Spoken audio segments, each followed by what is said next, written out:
আসসালামু আলাইকুম। আপনারা সবাই কেমন আছেন? আলহামদুলিল্লাহ আমি ভালো আছি। আজকে আমি রোস্ট রান্না করতেছি দেশি মুরগির।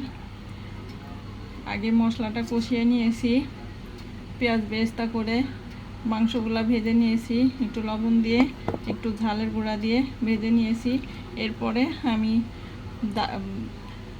বাদাম, কাঁচামরিচ ব্লেন্ডার করে নিয়েছি, জয়ফল, জয়ত্রী, তারপরে বিরিয়ানির মশলা, টক দই সব দিয়ে তারপরে আমি ভালো করে এখন ঝোলটা হালকা গা মাখা মাখা শুকাই গেলে আমার রোস্টটা রান্না হয়ে যাবে।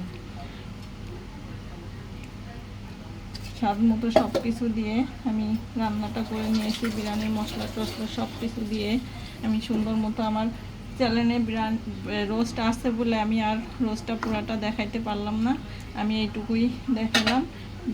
আর এই পাশে আমার পোলাও হচ্ছে,